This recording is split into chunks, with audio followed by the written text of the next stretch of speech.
سلام دوستان عزیز، به کانال پروانه آبی خوش اومدید. امروز میخوایم وارد دنیای شگفت‌انگیز دکتر جو دیسپنزا بشیم و مروری داشته باشیم بر ارائه پربار ایشون در لندن با محوریت کتاب معروفشون به نام تو خودت داروی شفابخشی. این ارائه سفریه به عمق ارتباط ذهن و بدن و اینکه چطور باورها و نیت‌های ما میتونه واقعیت فیزیکی ما رو شکل بده. دکتر دیسپنزا صحبتش رو با توضیحی در مورد یادگیری و حافظه شروع میکنه. از نظر علمی، یادگیری یعنی ساخت مسیرهای عصبی جدید در مغز و حافظه یعنی تقویت و حفظ اون مسیرها. ایشون تاکید میکنه که یادگیری واقعی فقط فهم تئوری نیست.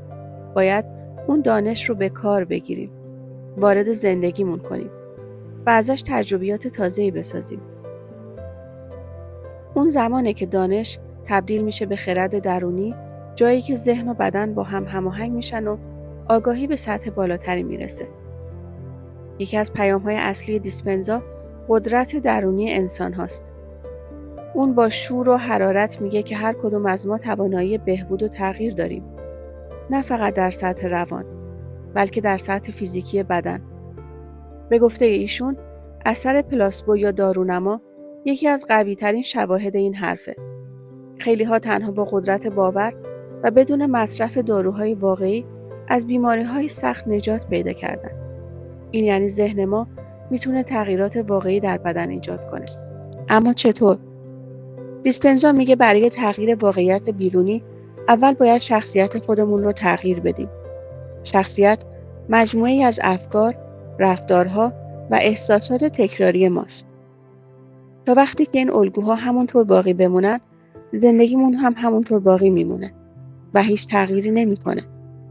پس برای ساختن آینده‌ای متفاوت، باید آگاهانه عادتهای فکری و احساسات قدیمی رو بشناسیم و تغییر بدیم. احساسات نقش خیلی مهمی دارن. بیشتر احساساتی که ما تجربه میکنیم ریشه در گذشته دارن. وقتی درگیر احساسات حل نشده‌ای مثل ترس و خشم و غم میمونیم، ذهن ما مدام افکار تکراری تولید میکنه و ما رو در چرخه‌ای میندازه که مانع از حضور در لحظه و ساخت آینده‌ای از نو میشه. دیسپنزا میگه این تغییر آسون نیست.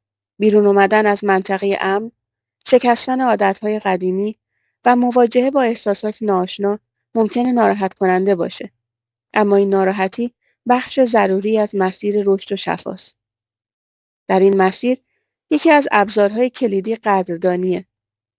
ایشون میگه اگر بتونیم بیش از این که خواسته هامون در دنیای بیرونی ظاهر بشه، بابتش از ته دل سپاسگزاری کنیم، بدن ما باور میکنه که اون خواسته ها همین حالا وجود دارن.